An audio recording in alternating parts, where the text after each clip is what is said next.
हे, कैसे हो? उम्मीद करता हूँ कि तुम ठीक होंगे अभी। और वेल, अगर तुम इस वीडियो पर अपने आप आए हो तो तुम्हें शुक्रिया।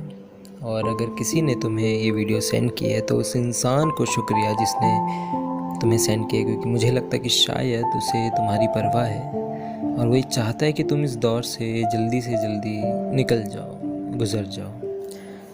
तो उसे भी थैंक्स कहना। तो शुरू करता हूँ। एक्चुअली सबसे पहले तो तुम्हें थैंक्स कि तुमने खुद को अभी तक संभाल के रखा हुआ है, इतना कुछ होने के बाद भी खुद को कंट्रोल किया हुआ है। और मैं जानता हूँ तुमने जो खोया है शायद उसकी कमी कोई और पूरी कभी कर भी नहीं पाएगा।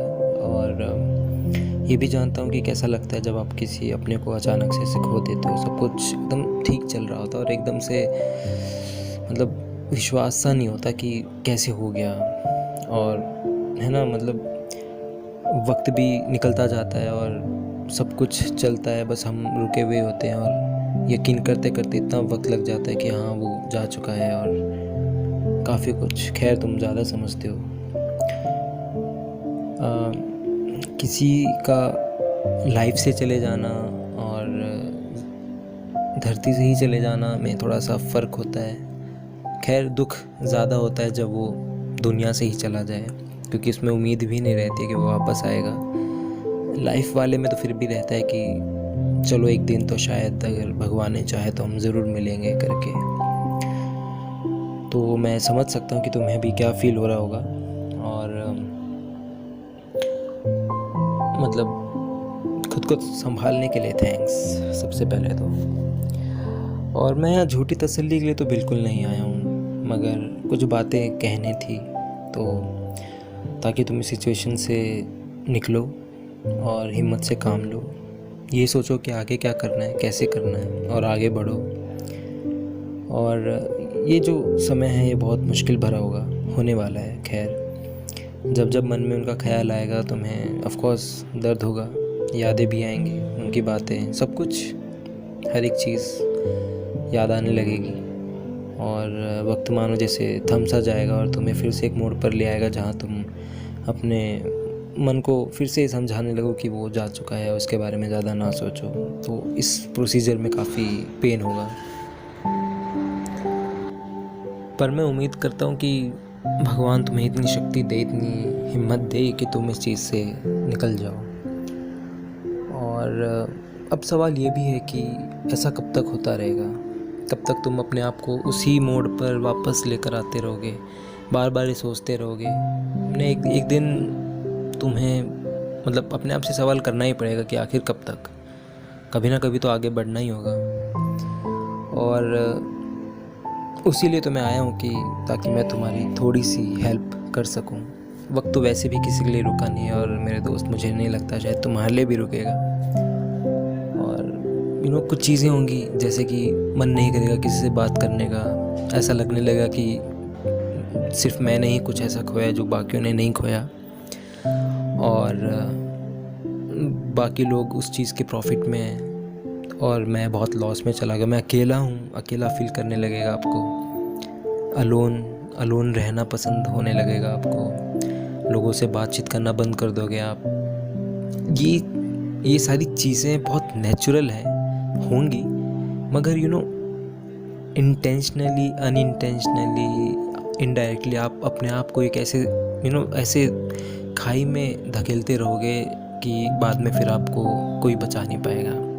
आप अपने आप को भी नहीं बचा पाओगे। जब आपको चीज़ें जब समझ में आने लग जाएंगी ना कि आपने कितनी बड़ी गलती करी है, अपने आप को ये ऐसी खाई में धकेल के, तो आप लाचार हो जाओगे। फिर ना लोग रहेंगे आपकी मदद के लिए, ना आप खुद, आपकी हिम्मत भी टूट जाएगी और काफ़ी कुछ, जो कि मैं नहीं चाहता आपके साथ ऐसा कुछ हो। इसीलिए मैं यहाँ पर आया हूँ। तो सवाल यही है कि अब आगे करना क्या है? आगे बढ़ने का मन तो है, लेकिन पता होते हुए भी कि रियलिटी क्या है, तो आगे बढ़ना कैसे है, क्या करना क्या है, तो वही बताने में आया हूँ। तो सबसे पहले सॉरी उस लॉस के लिए जो तुमने खोया है। इंसान की ज़िंदगी की कीमत तो खैर कुछ होती नहीं है, तो बहुत बुरा लगता है कि उम्मीद भी नहीं है कि वो आएगा। मगर सच बताऊँ तो मुझे लगता है कि कि वो गया ही नहीं है एक्चुअली में। ये तुम भी जानते हो कि सिर्फ बॉडी ही मरती है, आत्मा नहीं। तो वो हमेशा ही आपके पास रहेगी, हमेशा थी और आगे भी रहेगी। तुम्हें नज़र नहीं आएगी वो बात अलग है, मगर वो होगी ज़रूर। और मुझे ये भी लगता है कि लोग कभी नहीं जाते हैं, तब तक तो बिल्कुल नहीं जब तक हम उन्हें जाने नहीं देते। और ये कैसे, ये भी मैं आगे बताऊंगा कि और हम भले ही जैसे कह देते हैं कि रेस्ट इन पीस बोल देते हैं, लेकिन स्टिल हम उन्हें कभी जाने नहीं देते, उन्हें खुशी खुशी अलविदा कभी करते ही नहीं, क्योंकि बार बार हम उन्हें याद करके उन्हें अपने पास बुलाते हैं। और जब वो हमारे पास आते हैं और वो देखते हैं कि यार ये तो इंसान अभी भी आगे बढ़ा नहीं है, उसी मोड़ पर अटका हुआ है, तो उन्हें बुरा लगता है। तो ऐसे अलविदा करने का भी कुछ फ़ायदा नहीं है, और शायद इसलिए कहते हैं कि लोगों को हंसी खुशी से विदा करना चाहिए। मैंने कहीं पढ़ा था कि ये थोड़ा सा टेक्निकल है, मैंने बहुत सालों पहले किसी से सुना भी था और पढ़ा भी था कि ये जो चौथा होता है, 13वां होता है, 13वीं मनाना, ये सब इसके पीछे एक रीज़न है। तो रीज़न ऐसा है कि अब मतलब मुझे कंफर्म नहीं है, सालों पहले पढ़ा था तो बता रहा हूँ कि जब इंसान की डेथ हो जाती है तो वो 4 दिन तक मतलब ऐसे ही यहाँ वहाँ घूमता रहता है, और उसे फिर घर में बुलाना पड़ता है। चौथे दिन को घर पे बुलाना पड़ता है, उसे कपड़े वगैरह पहनाने पड़ते हैं, वही हवन वगैरह जो भी होता है, खाना वाना खिलाना पड़ता है। और अगले 13 दिन तक, मतलब जिस दिन से वो डेथ हुई है उस दिन से लेकर 13 दिन तक वो फिर तुम्हारे घर के ही अंदर रहता है, लोगों से मिलता है, देखता है। और मतलब लोग आते हैं जब आपसे मिलने तो उन लोगों को देखता है, उन सभी लोगों का चेहरा, फिर अपनी ज़िंदगी को याद करता है। मतलब वो 13 दिन तक वहीं पर रहता है, और 13 दिन के बाद ही वो वहाँ से चला जाता है। तो मेरे कहने का मतलब ये है कि अब ये बात सच कितनी है मुझे नहीं पता, मगर अगर मान भी लेते हैं कि वो वहाँ है, आपके पास ही है अगले 13 दिन तक, तो मुझे लगता है आपको खुशी से उन्हें जाने देना चाहिए, क्योंकि 13 दिन बाद तो उनको जाना ही है। वैसे भी चले जाएंगे तो, है ना, मतलब मैं भी नहीं चाहूँगा, शायद आप भी नहीं चाहोगे, और वो भी ये नहीं चाहेंगे कि आपका सैड फेस लेकर वो जाए यहाँ से। तो खुशी से अलविदा करना चाहिए। और हाँ, भला मतलब सवाल ये भी है कि अगर जैसे कि उनकी बातें, उनका जो माइंडसेट है, उनके किए हुए काम हैं, उनकी कही हुई बातें, उनकी समझाई हुई बातें, चाहे वो संस्कार वाली बातें हों, कैसी भी हों, अगर वो आप अपनी लाइफ में लेकर चलते हैं तो मुझे नहीं लगता कि वो जा चुके हैं। है ना, उनकी बातें, उनके आदर्श, जैसे शुद्ध हिंदी में कहें तो ये सब चीज़ें आपके पास हैं, तो सवाल नहीं उठता कि वो यहाँ से जा चुके हैं, ऐसा कुछ। और जैसा कि मैंने कहा कि उन्हें जाने देना चाहिए, बांध कर नहीं रखना चाहिए, बार बार याद करना भी नहीं चाहिए, मतलब इतनी बार नहीं कि उन्हें ये लगे कि यार इंसान आगे बढ़ ही नहीं रहा है, वहीं पर अटका हुआ है, तो उन्हें बुरा लगता है। और ये दुनिया वैसी भी अब उनकी नहीं, उन्हें अपनी दुनिया में जाने दो। और क्या नाम है, इफ़ेक्ट तो हो गए ऑफ कोर्स, कितना टाइम लगेगा मैं नहीं जानता। तो उनका जो भी इफ़ेक्ट है आपके लाइफ में, अगर कहीं थोड़ा मोटा उन्होंने अगर आपके लिए कुछ किया भी है, तो उन चीज़ों को और अपने लाइफ में लेकर आइए, उनके आदर्शों को, उनके किए हुए काम को, उनकी समझाई हुई बातों को मानिए, तो वो हमेशा आपके साथ ही रहेंगे। और वैसे भी यार, इतिहास में तो बहुत लोग आए और गए हैं, मगर कुछ लोगों को उनके नाम से नहीं बल्कि उनके काम से ही याद किया जाता है। जैसे कि मैंने अभी बताया कि तुम भी उनके काम को याद करो, उन्होंने जो किया, जैसे किया, आप भी वैसे ही करो, तो वो यहीं पर हमेशा रहेंगे। और वो तुम्हारे दिल के एक छोटे से कमरे में तो ऑफकोर्स है ना, जो दिल का एक आशियाना होता है, उसके अंदर एक कमरा है जो अब खाली हो गया, जैसा तुम सोचते हो कि वो खाली हो चुका है, तो वो खाली नहीं है, वो हमेशा थे, हैं, आगे भी रहेंगे।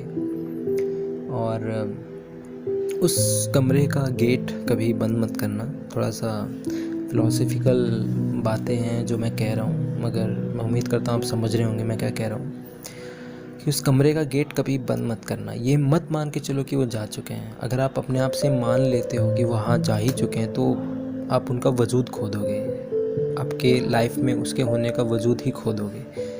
तो हमेशा गेट खुला रखो। एक आई थिंक एक वेब सीरीज़ है, मुझे अभी याद आ रही है, हॉलीवुड थी, द हॉन्टिंग ऑफ ब्लाय मैनर। खैर मैं उसके बारे में बात नहीं करूँगा, लेकिन उसके आखिरी के 5 मिनट में एक सीन होता है जहाँ पर एक लड़की अपने चाहने वाले के लिए गेट हमेशा खोल के रखती है, इस उम्मीद में कि वो वापस गेट खोलकर वापस आएगा, घर आएगा। और आखिर के फिर 1 मिनट में ये भी दिखा देते हैं कि वो कभी गया ही नहीं था, वो हमेशा से उसके साथ ही था। तो यही प्यार है, यही तरीका है प्यार को शो करने का। तो समझाने का मतलब, कहने का मतलब यही है कि वो इंसान गया नहीं है, यही है, आपके पास था, है और हमेशा रहेगा। और यही बातें बस मैं समझाने आया था आपको। और हाँ, मेरी एक दोस्त है, एक्चुअली नाम तो खैर मैं नहीं लूँगा, मगर हाल ही में उसने अपने पापा को भी खोया है। और सब कुछ इतना अचानक हुआ कि संभलने का मौका भी ना मिला। मगर आई थिंक मैंने उस जितना हिम्मती लड़की मैंने कभी देखी नहीं। इतना कुछ होने के बाद भी जब मैंने उससे बात की तो वो बहुत ही मतलब दिख रहा था कि कितना कंट्रोल कर रही है अपने आप को। तो उसी चीज़ से मुझे इंस्पिरेशन मिली कि मैंने बहुत वीडियोस बनाई हैं, तो शायद मुझे एक ऐसी वीडियो भी बनानी चाहिए। तो उससे मैं काफ़ी इंस्पायर्ड हुआ हूँ, उसी से इंस्पायर्ड होकर मैं वीडियो बना रहा हूँ, ताकि मैं और लोगों तक ये चीज़ समझाऊँ, बताऊँ कि आपको हिम्मत से काम लेना है और जो रह गए हैं उनके लिए अब जीना है। और देखो यार, फिर से मैं वही कहूँगा कि इंसान की कमी कोई और पूरी तो नहीं कर सकेगा, मगर खुद को ना जीने का एक मौका दो। तुम सिर्फ उसी मोड़ पर हाथ थाम के मत बैठे रहो। क्या है ना कि कभी कभी ज़िंदगी के सफ़र में जब हम किसी मोड़ पर किसी को खो देते हैं तो वहीं शांत होकर बैठ जाते हैं, इस उम्मीद में कि वो बंदा वापस आएगा और तभी मैं आगे का सफ़र शुरू करूँगा, जबकि ऐसा कुछ होता ही नहीं है। और वो हमेशा आपके साथ ही था, जैसे कि मैंने कहा। और ये बात भी आप जानते हो कि बहता पानी ही अच्छा होता है, रुका हुआ तो ख़राब हो ही जाता है। और सेम टू सेम वैसे ही ये ज़िंदगी है, इसे चलने दो, रुको मत। रुकोगे तो काफ़ी चीज़ें आपसे आगे चली जाएंगी, फिर आप वक्त को पकड़ नहीं पाओगे। तो हाँ, वक्त ज़रूर लगेगा, कितना टाइम लगेगा, कब तक लगेगा मैं नहीं जानता, मगर उम्मीद करता हूँ कि जल्दी से आप इस दौर से निकलो, वरना इस मोड से ना आपको फिर प्यार सा हो जाएगा, फिर आप यहीं बैठे रहोगे, याद करना पसंद करोगे, आप उन्हें बार बार याद करना, उन्हीं ख्यालों में खोना। तो वही फिर आप अपने आप को उसी चीज़ में, खाई में धकेलते रहोगे तो आगे बढ़ नहीं पाओगे। तो थोड़ा सा हिम्मत करो, उठो, उठने की कोशिश करो, थोड़ा सा काम वक्त को करने दो, थोड़ा तुम करो, और देखना फिर ये ज़िंदगी की जो हवा है आपको खुद अपने आप उड़ा कर ले जाएगी और उन खुशियों के पलों पर ले जाएगी जो आप जीना चाहते हो या जो आप डिज़र्व करते हो, जिसके आप हकदार हो।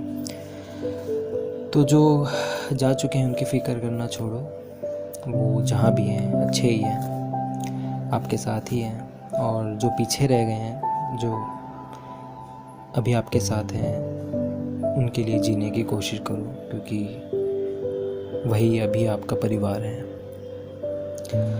और दोस्तों से मिलो, अच्छे दोस्तों से मिलो, दिल की बातें शेयर करो। हाँ जानता हूँ मन नहीं होगा, मगर करो, करना ही पड़ेगा। इन्हीं छोटी चीज़ों से हम आगे बढ़ते हैं, और यहीं पर दोस्तों की वैल्यू पता चलती है जब वो हमें हेल्प करते हैं। परिवार से अलग कुछ दोस्त जो हमें समझते हैं, जो हमें हेल्प करते हैं, तो इसी से आप खुश रहोगे। और आने वाले जो खुशियाँ हैं, खुशी के पल हैं, जैसे कि कल को जॉब लगना, फिर आगे शादी, फिर आगे बच्चे, फिर खैर ये बहुत बड़ी बात है मैं बोल रहा हूँ, लेकिन ये सब है तो फैक्ट ही, एक दिन तो होना ही है ना। तो रिकॉग्निशन, प्रमोशन, है ना, कुछ अच्छे काम, कुछ अधूरे काम जो आप शायद अपने पास्ट में नहीं कर पाए, तो बहुत सारी चीज़ें हैं, मतलब खुशियों के पल जो मैं कह रहा हूँ उनके लिए जियो, अपनों के लिए जियो। और देखना, मुझे यकीन है आप पर कि आप जल्दी से ठीक हो जाएंगे, खुश हो जाएंगे और जल्दी से अच्छे दिन भी आएंगे। इलेक्शन वाले नहीं, हम अगर जनरली मैं बात कर रहा हूँ। खैर, आप ज़्यादा समझदार हैं और फिर देखना लोग भी चेंज हो जाएंगे, मतलब अच्छे से आपसे मिला करेंगे, सब कुछ अच्छा हो जाएगा। टाइम लगेगा, अगेन मैं नहीं जानता कितना, लेकिन कोशिश तो करो एटलीस्ट। अगर आप कोशिश करोगे तो ही चीज़ें शुरू हो जाएंगी, वरना आप वहीं बैठे रहोगे। तो आई थिंक इतना काफ़ी होगा, बस मैं यही समझाने आया था कि आप अकेले नहीं हो। और मैं ये भी तसल्ली नहीं देने आया कि आप अकेले नहीं हो तो मतलब आप मतलब मैं आपको कंपेंसेट कर दूं किसी चीज़ की बातों को बोलकर कि आप ही अकेले नहीं हो जिसके साथ ऐसा है, बहुतों के साथ हुआ है। तो आप सैड होना छोड़ दो, नहीं, थोड़ा सा वक्त लो, संभलने के लिए तो वक्त चाहिए, लेकिन उतना लो जितना ज़रूरी है, ज़रूरत से ज़्यादा नहीं। तो खैर, अगेन आप समझदार हैं। और तो चलो उठो, फिर कोशिश करो, मिलो लोगों से, और बाकी का काम वक्त को करने दो। तो इतना ही था, बस इतना ही कहने आया था। और मैं उम्मीद करता हूँ आपको थोड़ा सा तो हेल्प ज़रूर मिलेगा। बाकी ज़िंदगी अपना रास्ता आपको खुद दिखा देगी। तो बस इतना ही, कुछ पल याद करो और आगे बढ़ो, चलते जाओ, क्योंकि चलती का नाम ज़िंदगी। Take care, piece.